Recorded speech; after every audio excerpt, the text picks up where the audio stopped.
Back in Chicago on Big Ten today. The big board, as always, giving us the overview for the weekend ahead. I want to talk through a few of these, but you've got the first Big Ten game for Oregon, visiting old Pac-12 rival UCLA. Wisconsin coming off a much-needed bye. They head to the Coliseum. Purdue hosts Nebraska. Big noon on Fox in Ann Arbor for that Minnesota-Michigan clash.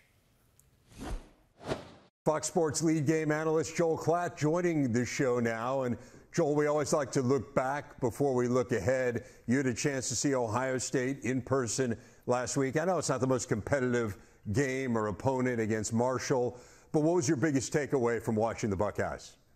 Well, I mean, they are good everywhere, and this is a team that I think is one of the best teams in the country. There's no other way to really talk about them. You know, for instance, they get Donovan Jackson back at left guard, so this is the first time that we saw them with really their intended starting offensive line, and their run game really flourished. Granted, against Marshall, but this Marshall defensive front was the best defensive front that they will have seen up to this point in the season. With Judkins in the backfield, along with Henderson, that run game is spectacular, and they're creative with Chip Kelly and their schematics, and then all they have to do is get the ball in the hands of some of those wide receivers and they can take it the distance. So the offense in and of itself is just highly explosive. I thought the defense would be a little bit better, but you've got to credit Marshall's game plan. The ball was out of Stone Earl's hands very early in the sequence. Running some of those RPOs, getting the ball out of his hand was clearly part of their plan. And the defense just ended up smothering Marshall. This team is in a great position right now because they have not had to exert a lot of effort up until this point in the season. And it's very similar in terms of schedule makeup, roster makeup with veteran players as what Michigan was a year ago.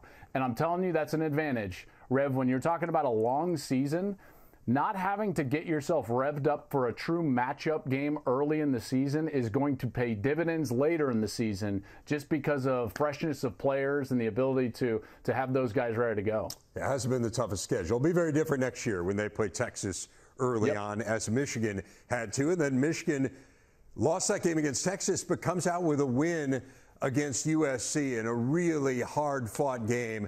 Yeah. Joel, I don't want to in any way minimize what Michigan accomplished because it's fabulous. And as was pointed out after the game, like, hey, they won the game. And, you know, I don't think you can ever look askance at a win. And Sharon Moore said, hey, we beat a really good football team. That being said, they had 32 passing yards. And so I guess my question for you is, can they be a playoff team when they can only throw for 32 yards in a game against a team like USC?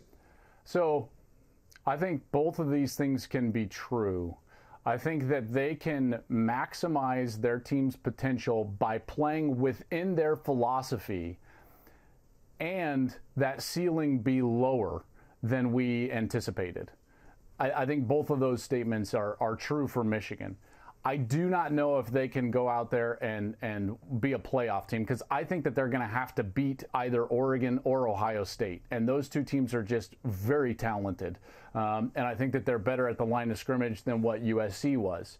It was very difficult. If they don't get those long runs, USC beats them. You know, and USC's defense for the majority of the game did a really fabulous job. And we saw, even with dominant stretches of defense for Michigan early in that game, we saw what happened when the offense was unable to stay on the field and sustain drives. Then the defense becomes exposed to more snaps. When that happened, USC was able to move the football.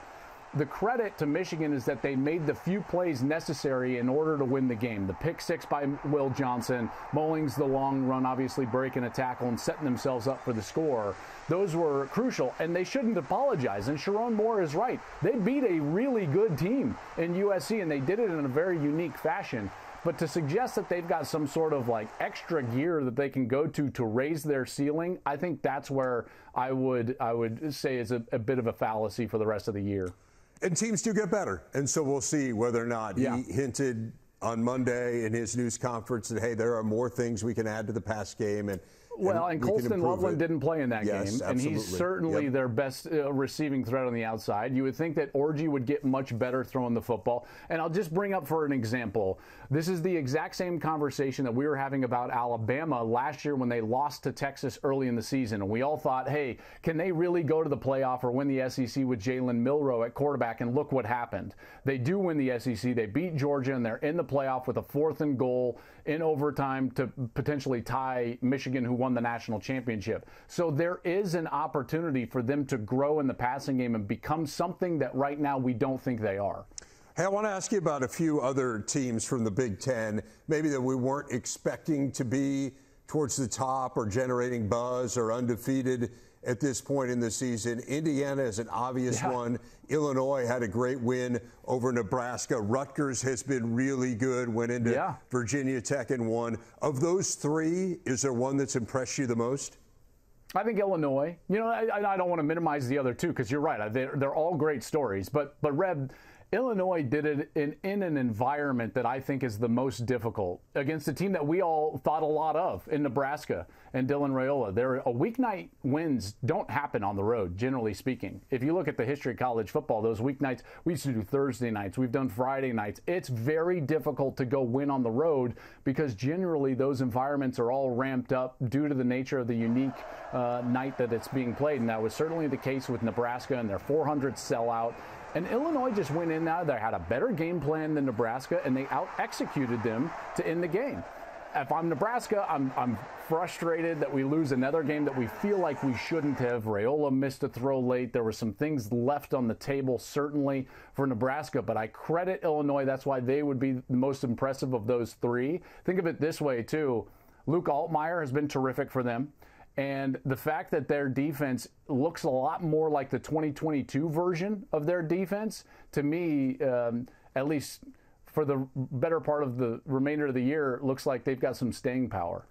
I'm really interested in the defensive matchup for them this week, taking on Andy Kotelnicki and Penn State, because you remember a year ago, Aaron Henry had all kinds of trouble defending Kansas, and Kotelnicki was the offensive coordinator for the Jayhawks then. Now he gets another look at him with Penn State. It's amazing to think for Illinois, like here they are. Last week was the first time in 16 years they had played in a game ranked team against ranked team. Now they do it for the second time in 2 weeks in a really hostile environment. What would it take for Illinois to go into another tough place to play and come out with another win?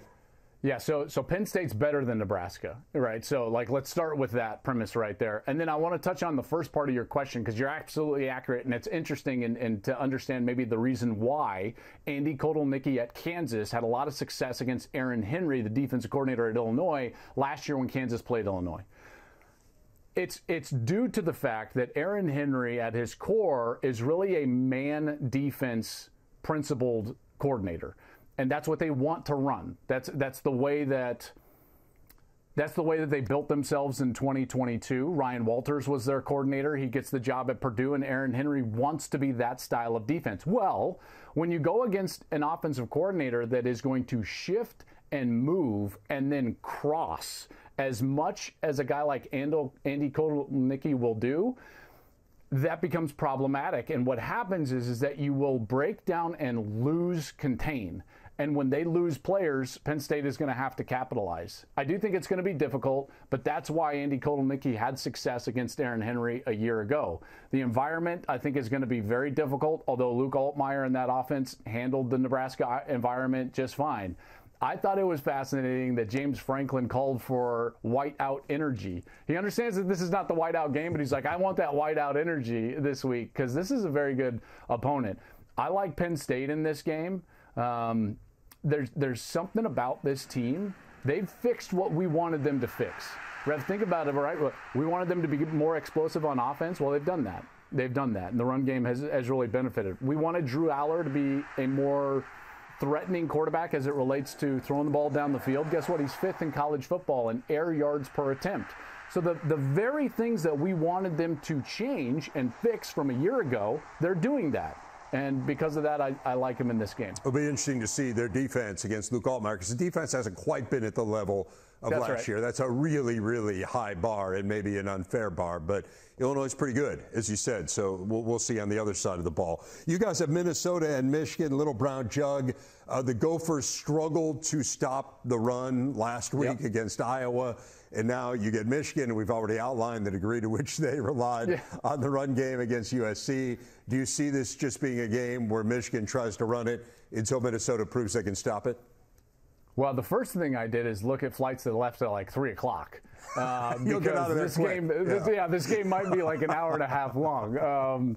All joking aside, you know, this is a matchup that Minnesota has got to go back to the drawing board on and be like, okay, what we just saw, we're going to get a lot more of this week.